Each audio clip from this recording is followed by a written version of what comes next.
War, Deja vu. The lies told to ignite the war with Iraq have been resurrected to ignite a war with Iran. The assessments of intelligence agencies and international bodies are dismissed, replaced by hallucinations. Written by Chris Hedges for the Chris Hedges Report, chrishedges.substack.com. Narrated by Eunice Wong. There are few differences between the lies told to ignite the war with Iraq and the lies told to ignite a war with Iran. The assessments of our intelligence agencies and international bodies are, as they were during the calls to invade Iraq, airily dismissed for hallucinations. All the old tropes have been resurrected to entice us into another military fiasco.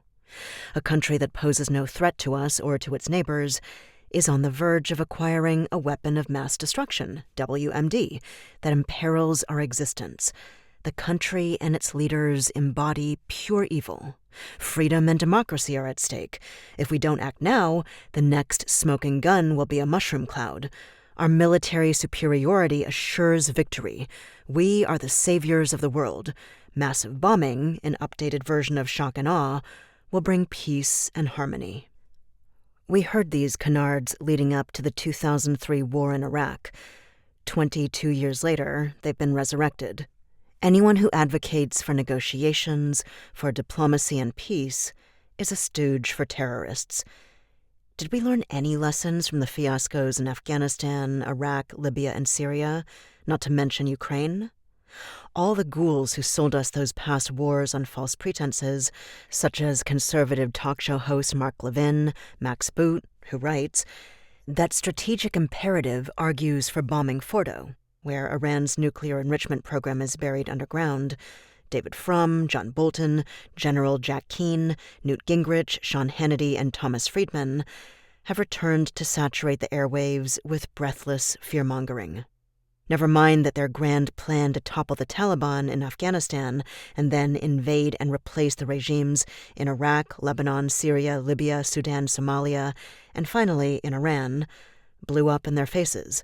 Never mind that their lust for war left hundreds of thousands, perhaps millions dead, and drained trillions from the U.S. Treasury. Never mind the sheer idiocy of their arguments. Their megaphones are secure.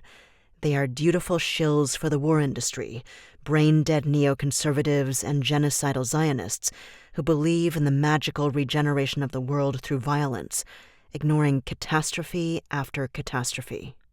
Forget the intelligence community's annual threat assessment that Iran is not building a nuclear weapon, and Supreme Leader Khomeini has not authorized the nuclear weapons program that he suspended in 2003. Something reiterated by the International Atomic Energy Agency Director General Rafael Grossi this week. Forget that Benjamin Netanyahu, for almost 3 decades, has been breathlessly warning that Iran is on the cusp of producing a nuclear weapon. Forget that the preemptive attack on Iran by Israel is a war crime, not to mention the bombings of a hospital, ambulance, and journalists. Forget the hundreds of Iranian civilians Israel has slaughtered in its waves of airstrikes. Forget that Israel launched its attack on Iran as the 6th round of negotiations on nuclear enrichment between the U.S. and Iran were set to take place in Oman. Forget that it's the Israeli prime minister, not the leader of Iran, who is subject to an arrest warrant, accused of war crimes and crimes against humanity. Forget that Israel, in the midst of carrying out a campaign of genocide against the Palestinians, possesses at least 90 nuclear weapons, built in violation of the Nuclear Non-Proliferation Treaty, and blocks inspections by the International Atomic Energy Agency. Forget that Donald Trump ripped up the Joint Comprehensive Plan of Action in 2018, an agreement to limit Iran's nuclear program, which Iran was abiding by. Forget that Washington and London orchestrated the 1953 coup to topple Iran's democratically elected government, the first in the region, and installed the compliant Shah Mohammad Reza Pahlavi into power. Forget that the U.S., along with Israel, trained and equipped the Savak, the Shah's savage secret police. Bomb, bomb, bomb. Iran's purported nuclear weapons program is the evidence-free equivalent of Saddam Hussein's mythical WMDs and alliance with al-Qaeda. The invasion and occupation of Iraq, which led to the deaths of over 4,000 U.S. soldiers and Marines and hundreds of thousands of Iraqi civilians, resulted in widespread destruction, regional instability, and gave birth to a range of fanatical extremist groups, including the Islamic State of Iraq and Syria, ISIS. The assurances that our invasion would implant democracy in Baghdad, which would emanate outwards across the Middle East, that we would be greeted as liberators, and that the oil revenues would pay for the reconstruction, were a fantasy dreamed up by the George W. Bush administration and Washington think tanks. These shills for endless war do not grasp the mechanism or the consequences of war. They are culturally, historically, and linguistically illiterate about the countries they attack.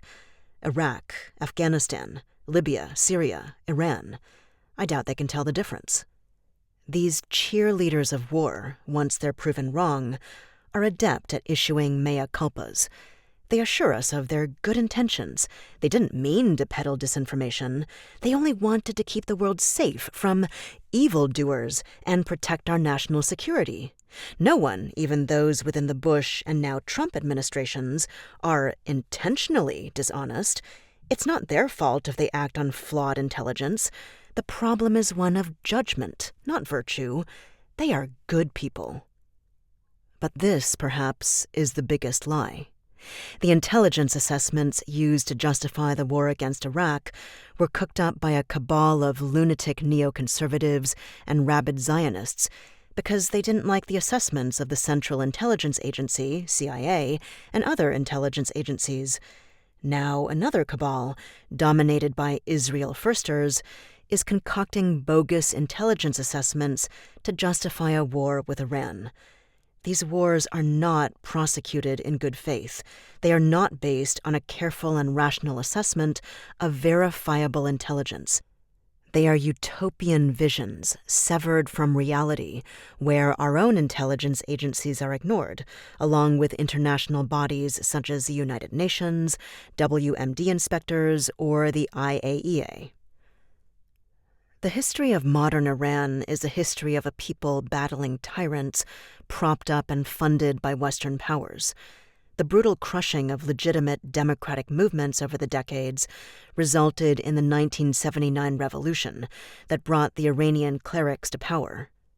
The new Islamic government of Ayatollah Ruhollah Khomeini championed Islam and argued for standing up to arrogant world powers and their regional allies who would oppress others, including Palestinians, to serve their own interests. The central story of Iran over the last 200 years has been national humiliation at the hands of foreign powers who have subjugated and looted the country.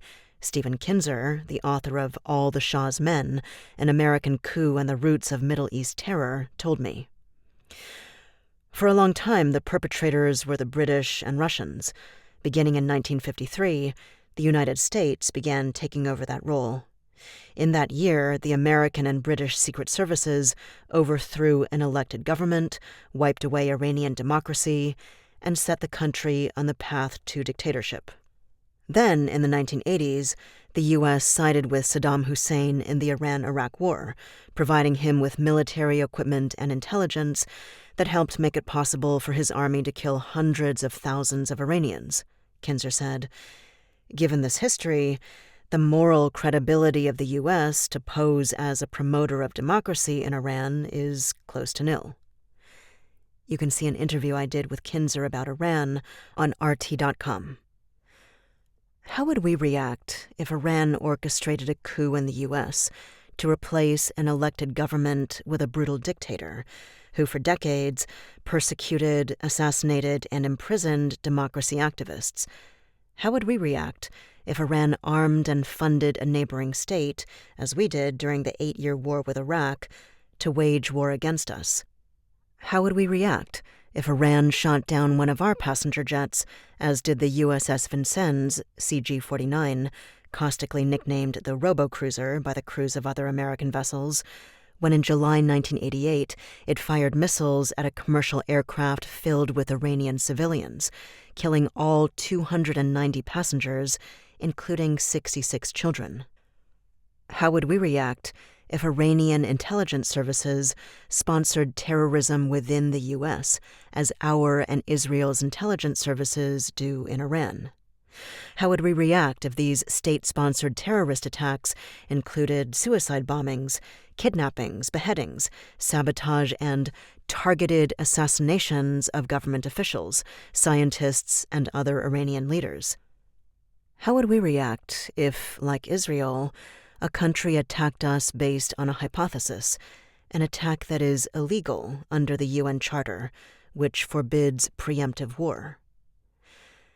The pimps of war who orchestrate these military fiascos have risen once again from the crypt. They migrate like zombies from administration to administration.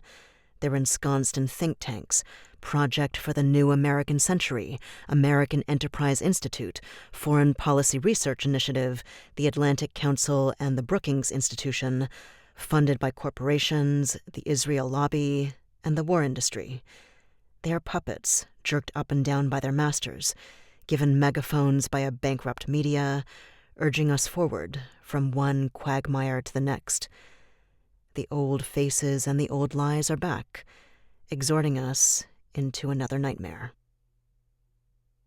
That was War Deja Vu, written by Chris Hedges, narrated by Eunice Wong. For the Chris Hedges Report, chrishedges.substack.com.